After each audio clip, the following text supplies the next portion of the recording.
आज है जनता के फैसले का दिन। कुछ ही घंटों में पता चल जाएगा कि मिल्कीपुर उपचुनाव में किसका रंग जमेगा। मिल्कीपुर में बीजेपी और समाजवादी पार्टी के बीच कांटे की टक्कर है।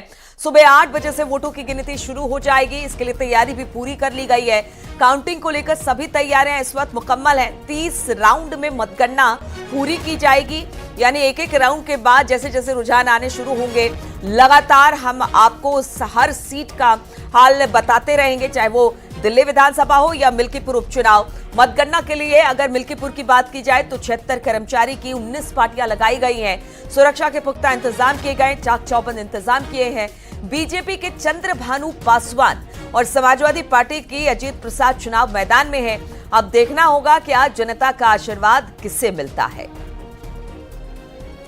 तो काउंटिंग सेंटर में इस वक्त तैयारी पूरी कर ली गई है। दोनों प्रत्याशी अपनी अपनी जीत का दावा कर रहे हैं, चाहे वो चंद्रभानु पासवान हो या फिर समाजवादी पार्टी के अजीत प्रसाद जो अवधेश प्रसाद के बेटे हैं। वो दोनों अपनी अपनी जीत का दावा कर रहे हैं।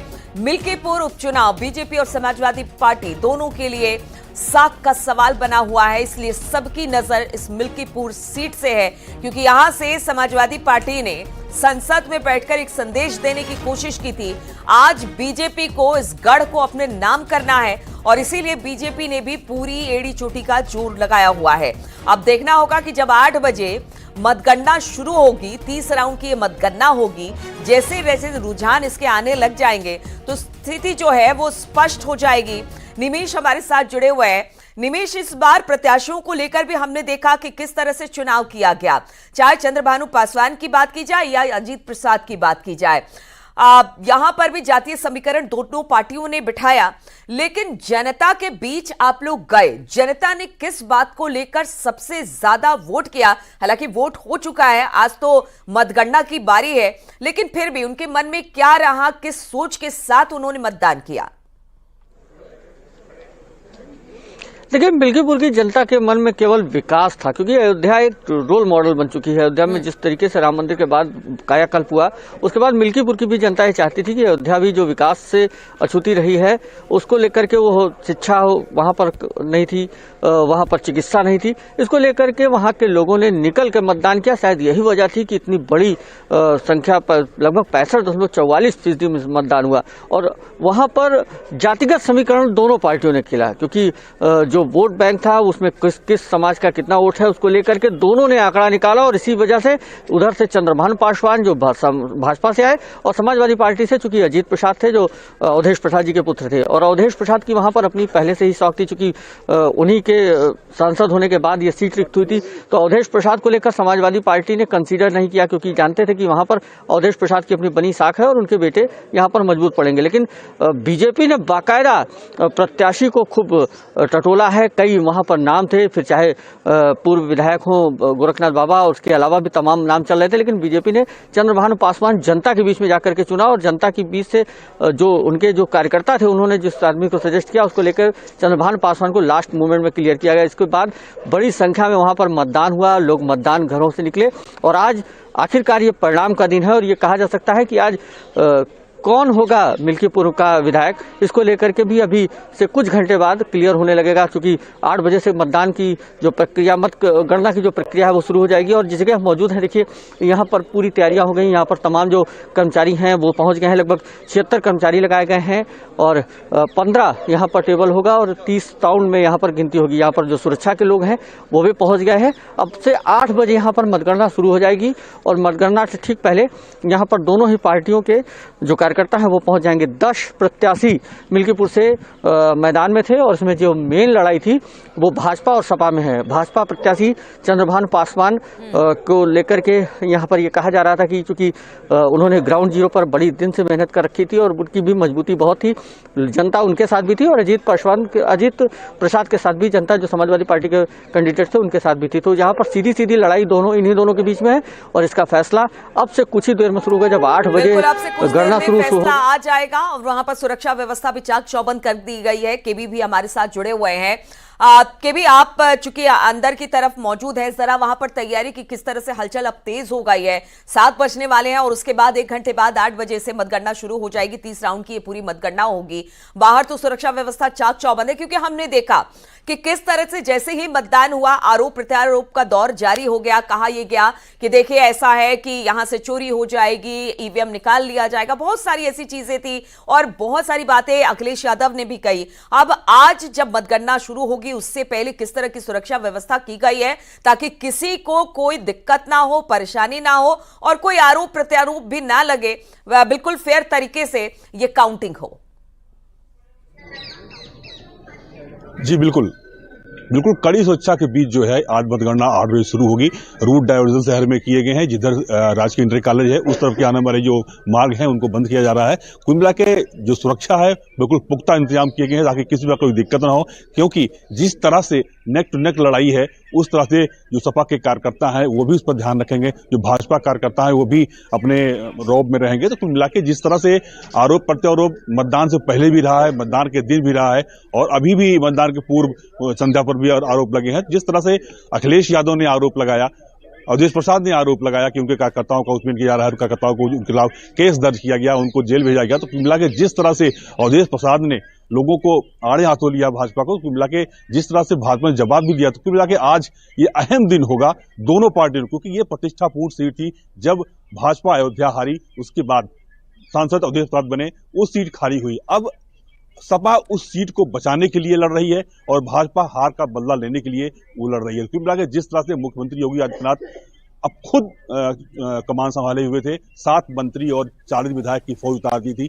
सारे विधायक वहीं पर कैंप कर रहे थे, सारे मंत्री कैंप कर रहे थे, डोर टू डोर जो है मतदान हो रहा था, प्रचार हो रहा था। कुल के जिस तरह से भाजपा ने रणनीति बनाई थी, हर गांव में 10 लोगों की टीम बनाई गई थी कि वो मतदाताओं को मतदान केंद्र तक लेके आए। माना जाता था कि जो सवर्ण वोट हैं वो भाजपा के होते हैं, लेकिन सवर्ण वोट मतदान केंद्र तक बहुत कम पहुंचते थे। अगर पुरुष पहुंच गया तो महिला नहीं आती थी। इस तरह से सारे जो वोटर्स थे उनको मतदान केंद्र तक पहुंचाया गया, तब जाके ये 65.44% जो रिकॉर्ड मतदान हुआ है। यहाँ पर बम्पर मतदान हुआ था। अब इसका फायदा किसे मिलेगा? क्या बीजेपी की रणनीति यहाँ पर कामयाब होती दिखाई देगी या समाजवादी पार्टी अपनी सीट को बचा कर लेकर जाती है? ये देखने वाली बात होगी। आप दोनों हमारे साथ बने रहिए। लेकिन देखिए आज एक और चुनाव हो रहा है और वो है दिल्ली विधानसभा, माफ कीजिएगा, मतगणना हो रही है और वो है दिल्ली की मतगणना। दिल्ली विधानसभा चुनाव के नतीजे से ठीक पहले एग्जिट पोल पर बीजेपी और आम आदमी पार्टी के बीच बयानबाजी जारी है। 5 फरवरी को वोटिंग के ठीक बाद आए एग्जिट पोल की तरह एक्सिस माई इंडिया और टुडेज चाणक्य के सर्वे में भी बीजेपी दिल्ली में सरकार बनाने जा रही है। यानी कि 11 में से 8 ऐसे सर्वे हैं जिसमें बीजेपी सरकार बनती दिखाई दे रही है बीजेपी की दिल्ली में।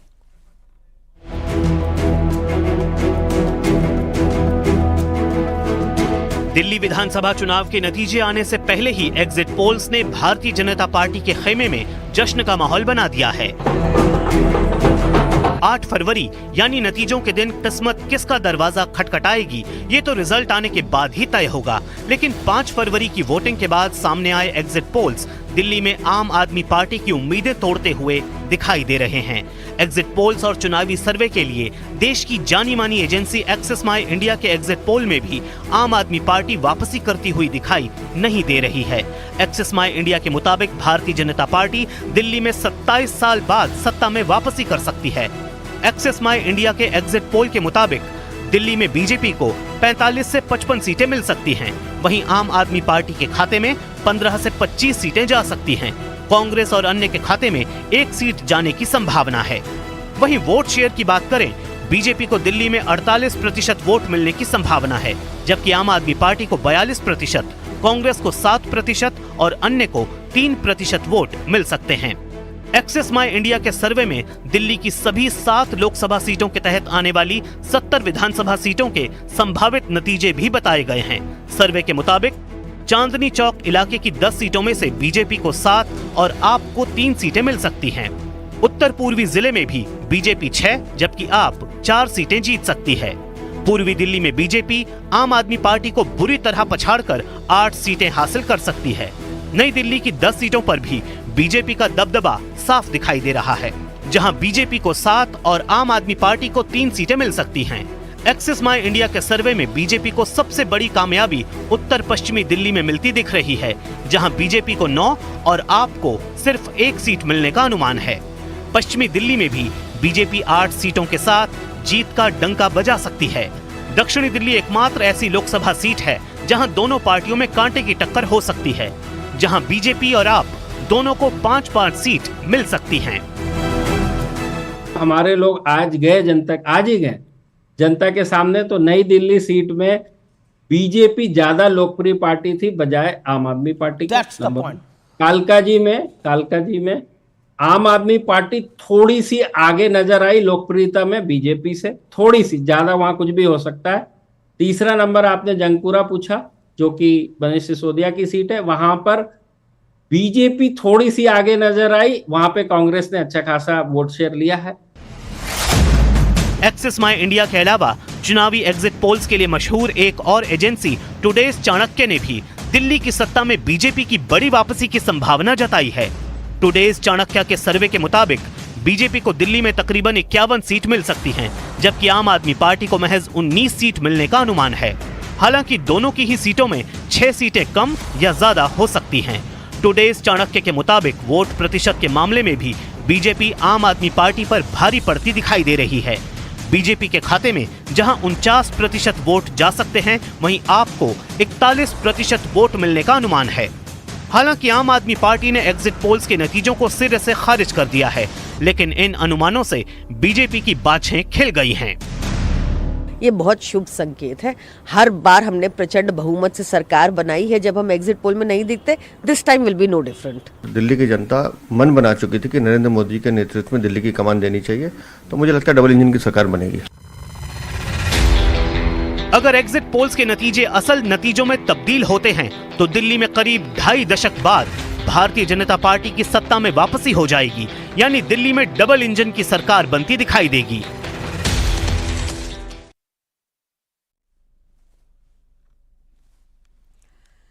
तो दिल्ली के चुनावी नतीजे आने में महज कुछ ही घंटे का समय रह गया है। दावे दोनों पार्टियों की तरफ से, खास तौर पर 2 पार्टियां आप और बीजेपी दिल्ली के दंगल में आमने सामने दिखाई दे रही है।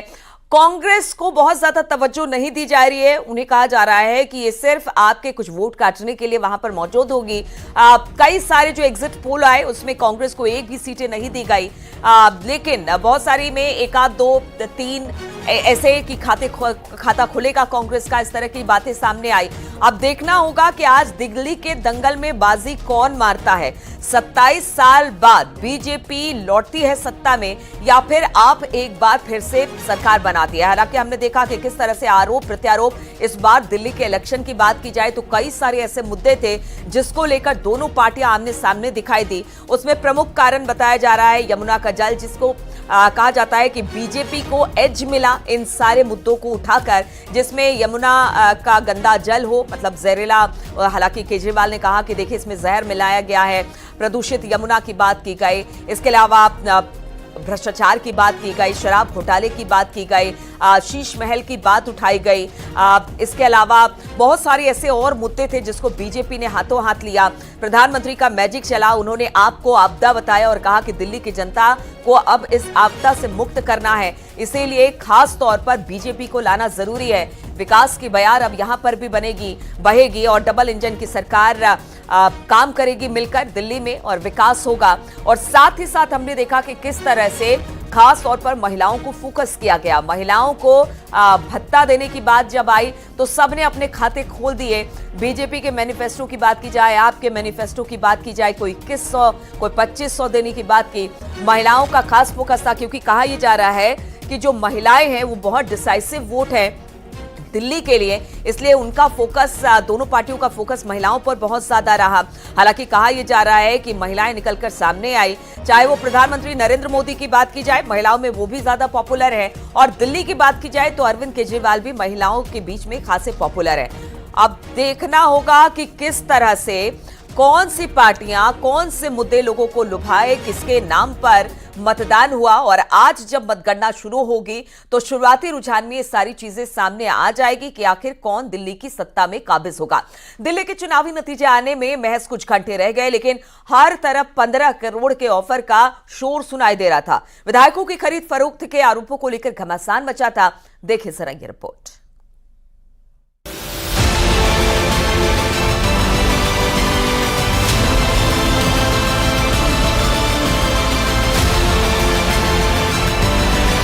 नतीजे अभी आए नहीं, जीत और हार का फैसला हुआ नहीं, लेकिन दिल्ली के दंगल में आरोप प्रत्यारोप वाली सियासत ने अभी से जोर पकड़ लिया है। पहले केजरीवाल ने कहा कि उनके 16 उम्मीदवारों के पास फोन आ गया है कि आप छोड़ के उनकी बीजेपी में आ जाओ, मंत्री बना देंगे और सबको 15-15 करोड़ देंगे। इसके बाद आपके उम्मीदवारों के बयान भी सामने आ गए।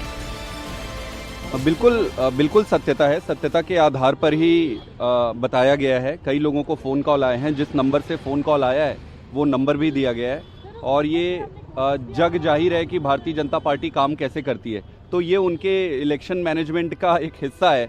चुनाव के बाद लोग काउंटिंग में फोकस करते हैं, तो चुनाव के बाद ये सारी चीजें। यानी नतीजों से पहले दिल्ली में भरपूर एक्शन देखने को मिल रहा है। विधायकों की खरीद फरोख्त से आरोपों पर घमासान मचा है। बीजेपी की ओर से दर्ज कराई गई शिकायत पर एसीबी यानी एंटी करप्शन ब्यूरो की टीम एक्शन में आ गई, क्योंकि इन गंभीर आरोपों पर बीजेपी भी केजरीवाल को छोड़ने के मूड में नहीं है और कांग्रेस को भी मौका मिल गया है। अरविंद केजरीवाल हो, संजय सिंह हो या बाकी लोग, जिस तरह के आरोप आपने लगाए हैं बेबुनियाद, इसकी सजा भुगतने के लिए तैयार रहे। हम लोग अभी एंटी करप्शन ब्यूरो में इसकी शिकायत दर्ज करा रहे हैं। इनको नाम भी बताने पड़ेंगे, फ़ोन नंबर भी बताना पड़ेगा, किसकी आवाज़ है वो भी बताना पड़ेगा। नहीं तो फिर कानूनी प्रक्रिया को सामना करने के लिए तैयार रही है। साथ ही जो अभी तमाम एग्जिट पोल सामने आ रहे हैं उनमें बीजेपी की सरकार बनती हुई नजर आ रही है, इसको किस तरीके से आप देखते हैं? मैं एग्जिट पोल का सम्मान करता हूं, लेकिन मुझे लगता है परिणाम आने तक की प्रतीक्षा करनी चाहिए। परिणाम आने दीजिए, लेकिन हम लोगों का ये मत है, जो हमारा फीडबैक भी आया है, दिल्ली की जनता भ्रष्टाचार के खिलाफ वोट कर रही थी। दिल्ली की जनता अरविंद केजरीवाल के खिलाफ वोट कर रही थी और दिल्ली की जनता मन बना चुकी थी कि नरेंद्र मोदी के नेतृत्व में दिल्ली की कमान देनी चाहिए। तो मुझे लगता है डबल इंजन की सरकार बनेगी। पूरी तरह से मनोहर कहानी है। अब इस देश में कानून तो काम करता नहीं, चूंकि और नेता भी झूठ बोलते हैं। वरना इमीडिएटली FIR दर्ज होना चाहिए कि प्रमाणित करो। जो चाहे सो बोल दे। मैं भी कह सकता हूँ, कि अरविंद केजरीवाल ने मुझे फ़ोन किया और कहा कि दलित वोट कैसे संभलेगा, वो खिसक रहा है। और यह भी कहा उन्होंने कि मैं राज्यसभा भेज दूंगा, दलित वोट को हमारे तरफ लौटाइए, दलित हमसे नाराज हैं। तो इस तरह से मनोहर कहानियां तो मैं भी बना सकता हूँ। सवाल है कि क्या एग्जिट पोल के नतीजे के बाद आपका भरोसा डगमगा गया और दिल्ली में नतीजों से पहले ऑफर पर सियासत हाई है? नतीजों के इंतजार के बीच वार पलटवार का दौर जारी है। Bureau report, news 18।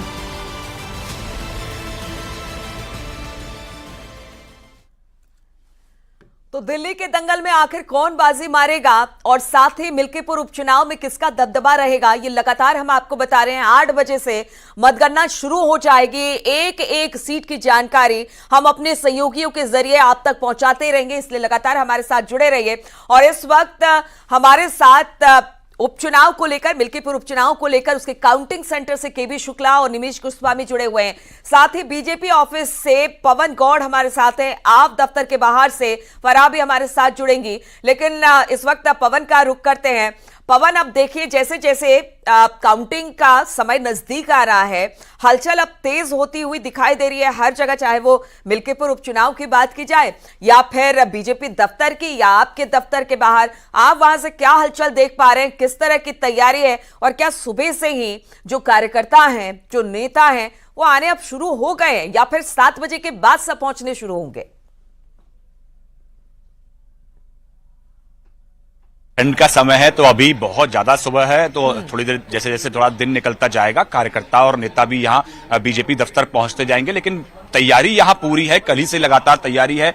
पूरे ही दफ्तर में जो है इस तरह के कटआउट्स लगाए गए हैं, बड़े बड़े, चाहे प्रधानमंत्री नरेंद्र मोदी के हों, बीजेपी अध्यक्ष जेपी नड्डा के हों या दिल्ली बीजेपी अध्यक्ष वीरेंद्र सचदेवा के हों। पूरे दिल्ली बीजेपी दफ्तर में जो है इस तरह के कटआउट लगाए गए हैं, पूरी तरह से इंतजाम किए गए हैं। यहाँ बड़ा अंदर जो है तमाम जो मीडिया जो चैनल्स हैं उनके लिए तैयारी की गई है, एक एक केबिन बनाया गया है। यहीं से जो है पूरे दिन भर पार्टी के जो बड़े नेता और प्रवक्ता हैं वो लगातार मीडिया को संबोधित करेंगे और अपना पक्ष रखेंगे। तो उसको लेकर दिल्ली बीजेपी दफ्तर में पूरी तरह से तैयारी कर ली गई है। अब बस इंतजार है, चूंकि 8 बजे से जो है वो काउंटिंग होना शुरू होता है और धीरे धीरे रुझान आना शुरू होता है।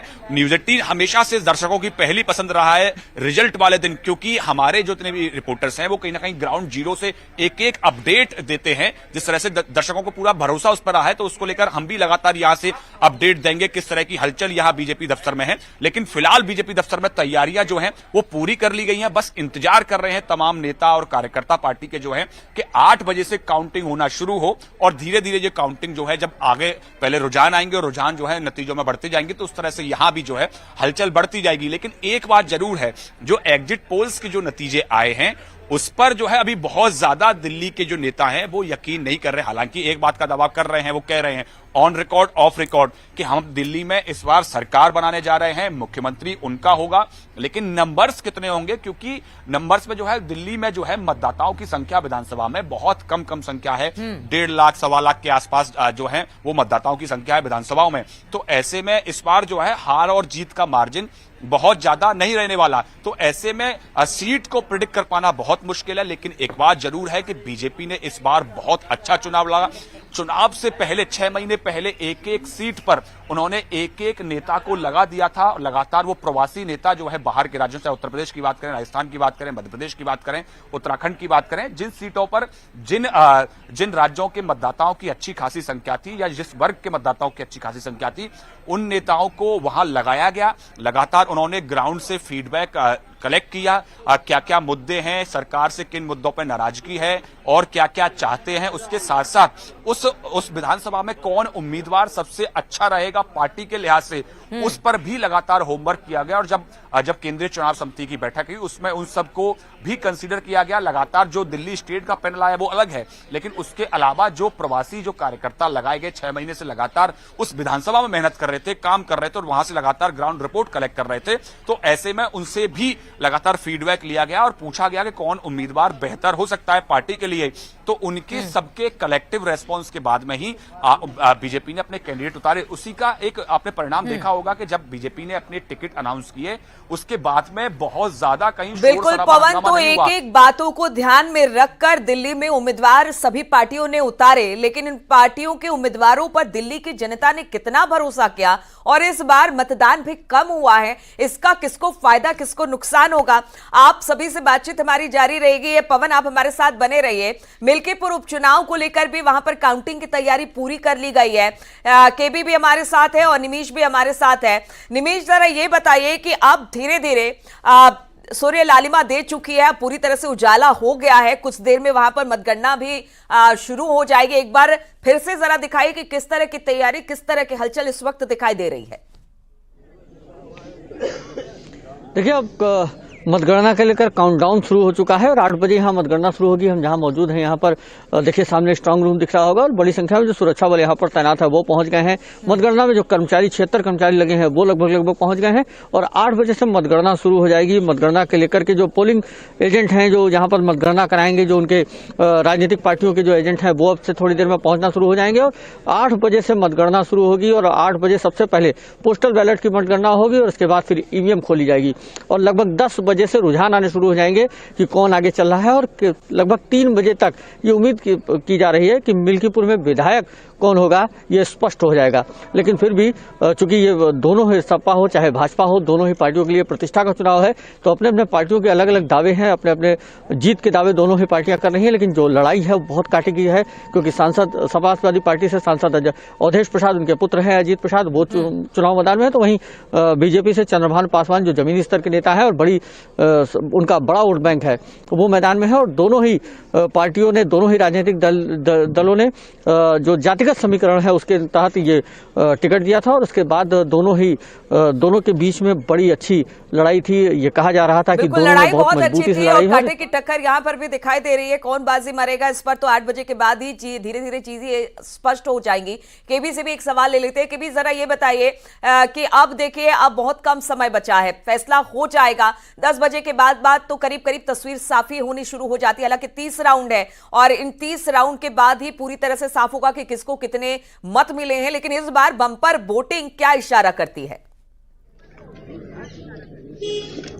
देखिए, जिस तरह से मिल्कीपुर के मतदाताओं ने बम्पर वोटिंग की है, मतलब 65.44 जो फीसदी जो मतदान हुआ है, ये उत्साह देखा गया है। जिस तरह से, हालांकि जिस तरह से मतदाता मतदान केंद्र पहुंचे, ये भाजपा की वो अच्छी रणनीति थी। भाजपा ने एक ऐप बनाया था, उस ऐप पे जो उनके बूथ अध्यक्ष थे, उनको उनके प्रबल विरोधी उनके नाम और नंबर डालने थे। इससे ये होता है कि ये जो उनके विरोधी है, उनकी गतिविधियां क्या है, उस पर नजर रख रहे थे। इसके साथ ही भाजपा ने रणनीति बनाई कि हर गांव में 10 व्यक्ति जो है वो मतदाताओं को मतदान केंद्र पर लेकर पहुंचेंगे। इससे मतदाता जो है मतदान केंद्र पहुंचा और उसका जो प्रतिशत है वो बढ़ा। तो कुल मिला के भाजपा की रणनीति जो थी मतदाताओं को मतदान केंद्र पहुंचाने के लिए, वो उन्होंने पहुंचाया। यही वजह थी कि मतदान की जो प्रतिशत था वो बढ़ा, रिकॉर्ड मतदान हुआ।